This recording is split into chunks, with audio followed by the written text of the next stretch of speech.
तू छोटी सी पक्षी और मुझसे याचना कर रही है कि मैं ये घोंसला तेरा वापस कर दूं। अरे मैं समुद्र हूं, इस पृथ्वी पर भूमि मंडल कम है, मेरा आवाज ज्यादा है, पृथ्वी का राजा हूं मैं चाहूं तो एक झटके में, एक लहर में संपूर्ण पृथ्वी को अपने अंदर समाहित कर सकता हूं। तू तो एक छोटी सी पक्षी है, मैं तो बड़े से बड़े जानवरों को भी अपने अंदर समा सकता हूं। अग्नि, जल, अग्नि, वायु, आकाश,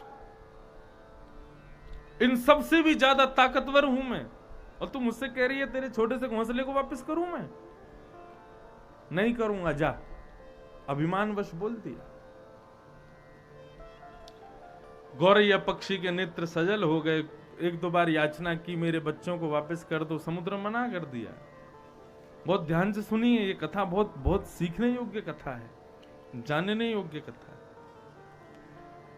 गौरैया पक्षी ने नेत्र सजल हो गए, प्रार्थना की, बोले प्रभु दे दीजिए ना मेरे बच्चे, तो वो पास ही तो आपका वो घोंसला है, वो वहां तैर रहा है, मैं अपना बल नहीं है मेरा कि मैं उसको उठा के ले आऊं, आप कृपा करके उसको वापस कर दीजिए ना।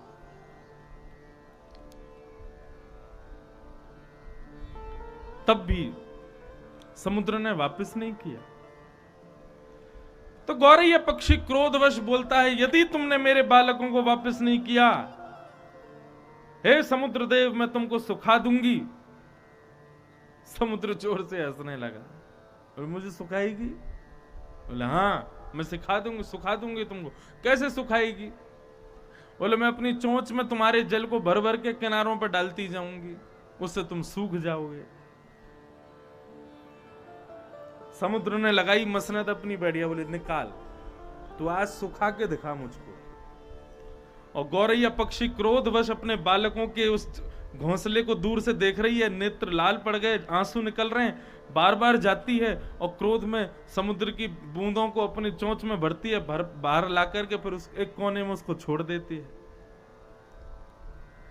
करते करते करते 4-5 दिन बीत गए। समुद्र देव फिर प्रकट हुए, बोले कितना पी लिया तुमने मुझे? गौरैया पक्षी उसको सुनती नहीं है, लगी रहती है, बार बार जल लेकर के कोने में डालती रहती है। बोले तुमने मेरे बालकों को मार दिया, तुमने मेरे निर्दोष बालकों की हत्या कर दी, मैं तुमको जीवित नहीं छोड़ूंगी, तुमको सुखा दूंगी, मैं भी वचनबद्ध हूं। समुद्र बोला मैं तैयार बैठा हूं, सुखा के दिखा। बोले तू जितना चोंच में पानी एक बार में भरती है ना, उससे कई अरब खरब टन ज्यादा जल हर सेकंड मेरे ऊपर आता है। पूरे विश्व की हजारों नदियों का जल हर सेकंड मुझ में आ रहा है, कितना सुखाएगी मुझे? बोले चाहे कुछ भी हो जाए, अपने प्राणों का परित्याग कर दूंगी, लेकिन जो वचन लिया है वो पूर्ण करूंगी, तुझे सुखाऊंगी मैं। समुद्र बोले लगी रहे, करती रहे। गौरैया पक्षी को करते करते करते करते बंधुओं 12 दिन बीत गए। ना कुछ खाया ना कुछ पिया, केवल अपनी चोंच में जल भरे और कोने में छोड़ दे, फिर भरे, फिर छोड़ दे, फिर भरे, फिर छोड़ दे। उस गौरैया पक्षी की इस क्रिया को कुछ पक्षी कोने पर खड़े होकर के देख रहे थे। बहुत सावधानी से सुनो बंधुओं, उस गौरैया पक्षी की इस क्रिया को कुछ पक्षी किनारे पर खड़े होकर के देख रहे थे। उन्होंने मन में विचार किया, ये छोटा सा गौरैया पक्षी अपने बालकों के न्याय के लिए कितनी परिश्रम कर रहा है, क्या हम इसकी सहायता नहीं कर सकते? अरे हम जानते हैं हम समुद्र को कभी सुखा नहीं सकते, लेकिन अपनी एकाग्रता तो दिखा सकते हैं, अपनी एकता तो दिखा सकते हैं। एक ने 2 से 2 ने 4 से 4 ने 10 से, इस प्रकार से पक्षियों ने आपस में एक दूसरे को बुलाना शुरू कर दिया। 10 पक्षी इकट्ठे हो गए गौरैया पक्षी के साथ, वे भी समुद्र के जल को निकालने लगे। 10 से 50 हो गए, 50 से 100 हो गए, 100 से 1000 हो गए, 1000 से 5000 हो गए, 5000 से 10,000 हो गए, 10,000 से 1 लाख हो गए, 1 लाख से 50 लाख हो गए, 50 लाख से 1 करोड़ हो गए। 1 करोड़ पक्षी एक साथ एक किनारे पर बैठ करके समुद्र के जल को मुख में ले रहे हैं और कोने में फेंकते जा रहे हैं। 1 करोड़ पक्षियों के समूह ने आमंत्रण किया तो महाराज कम से कम 10 करोड़ पक्षी समुद्र के जल को अपनी चोंच में भर के किनारे पर डालने लगे। 10 करोड़ पक्षियों ने आह्वान किया, 100 करोड़ पक्षी इकट्ठे हो गए। 125 करोड़ तो भारत की जनसंख्या है। 100 करोड़ पक्षी समुद्र में से जल निकालेंगे। आकाश मार्ग से देखोगे तो जितनी दूर तक हमारी नजर जाएगी, आधे में पक्षी दिखाई देंगे, आधे में समुद्र दिखाई देगा। आधे से भी ज्यादा समुद्र के ऊपर किनारे पर ही सही 100 करोड़ 125 करोड़ पक्षी अपनी चोंच में जल भर रहे हैं और कोने में छोड़ रहे हैं। इतने में ही नारद जी महाराज आकाश से जा रहे थे। जैसे ही आकाश से जाने लगे तभी नारद जी देखते हैं कि पूरे विश्व भर के पक्षी एक साथ समुद्र के किनारे एक छोटे से गौरैया पक्षी के बालकों की रक्षार्थ, उसके बालकों को न्याय दिलाने के लिए उसकी सहायता कर रहे हैं और समुद्र के जल को मुख में भर भर के कोने में फेंक रहे हैं।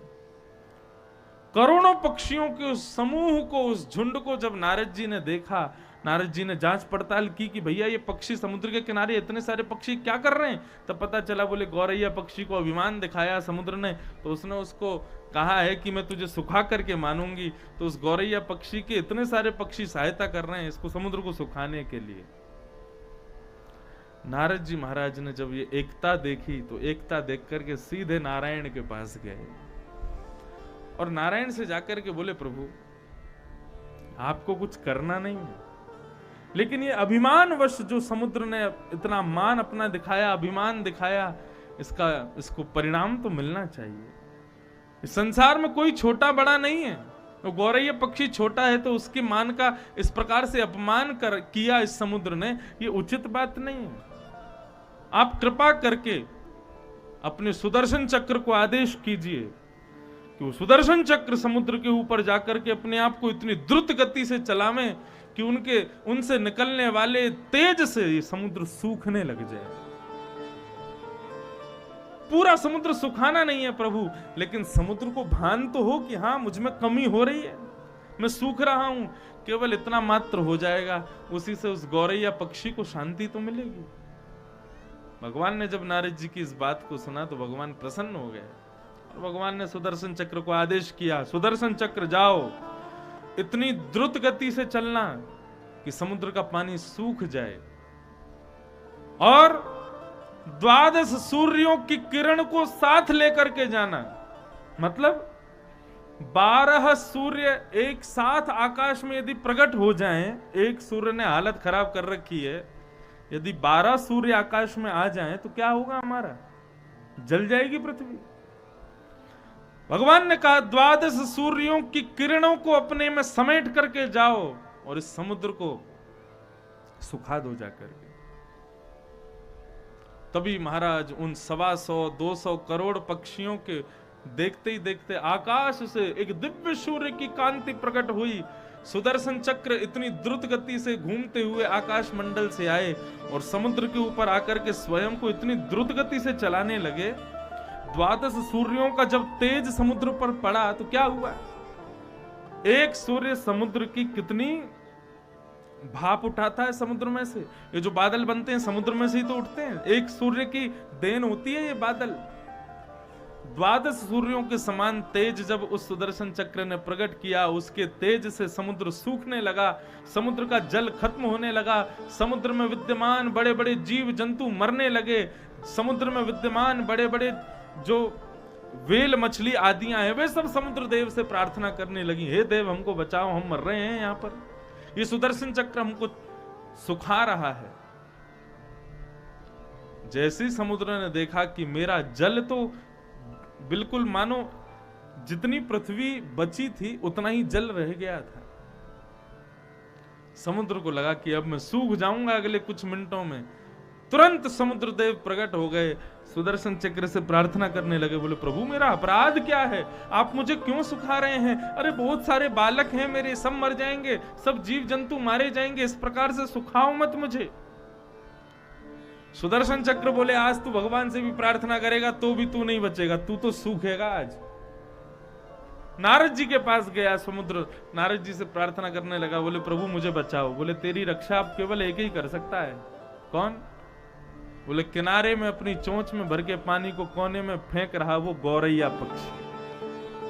जा जाकर के उसके चरणों में दंडवत प्रणाम करके उसको उसकी क्षमा को स्वीकार करके ला। जब वो तुझे क्षमा करेगा तब सुदर्शन चक्र शांत होगा। समुद्रदेव अपने संपूर्ण परिकर के साथ कोने में आए, गौरैया पक्षी के घोंसले को और उसमें रखे 4 अंडों को लेकर के गौरैया पक्षी के चरणों में रख करके समुद्रदेव ने जब दंडवत प्रणाम किया और गौरैया पक्षी ने अपनी दोनों भुजाओं से जब उसको क्षमा दान दिया, तब सुदर्शन चक्र शांत हुए, पुनः लौट करके गए। वर्षा हुई, वर्षा में जितना जल समुद्र का सींचा था सब समुद्र को वापस प्रदान कर दिया। समुद्र फिर से यथावत रूप में आ गया। ये ताकत है क्षमा की, और यही ताकत है धैर्यता की, धैर्यवंतता की, और ये ताकत है श्री राम की। इसलिए बंधुओं, ये जो 10 लक्षण यहां बताए जा रहे हैं ये साधारण नहीं है, इनको जीवन में उतार लेना। पहला लक्षण, धैर्यवान रहो। धैर्य का मतलब आलस्य नहीं होता। धैर्य का मतलब ये नहीं होता कि कोई काम करना है और तुम कहो कि महाराज जी ने कहा धैर्य धारण करो। धैर्य धारण करो क्या बोले? सोफे पर लेटे रहो थोड़ी देर, ज्यादा जल्दीबाजी मत करो। आलस्य नहीं, धैर्यता। धैर्यता का मतलब क्या होता है? अपने कार्य को, अपनी क्रिया को लग करके करते रहना, उसमें पीछे ना हटना, हार ना मानना, किसी भी प्रकार से उस कार्य में स्वयं को विफल असफल न होने देना, इसको कहते हैं धैर्यता।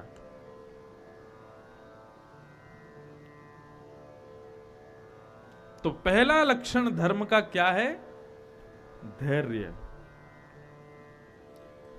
दूसरा लक्षण धर्म का क्षमा। ये तो लिखने लायक लक्षण है। अगर आप लोग कागज पेन लाए हो तो लिख लो, नहीं लिख सकते तो घर जाकर के लिख लेना। ये धर्म के 10 लक्षण अपनाने हैं, यही हमारी 3 दिन की दक्षिणा है। ये आपको करना ही है। पहला, धैर्यता लाओ। दूसरा, अपने भीतर क्षमा लाओ, धृति क्षमा। और तीसरा लक्षण है दमो। दमो किसे कहते हैं?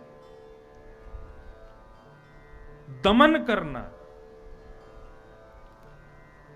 दमन मतलब दमन किसका होता है? इंद्रियों की इच्छाओं का दमन होता है।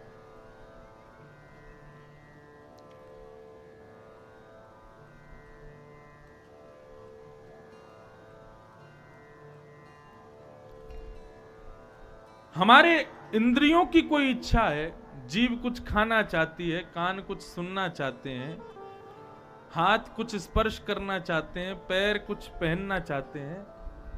इन सब प्रकार के जो हमारी इंद्रियों की इच्छाएं हैं उसका दमन ही दम कहलाता है। जीभ की इच्छा हो रही है कि हमको ये खाना है, जीभ को ना प्रदान करना ये दम है।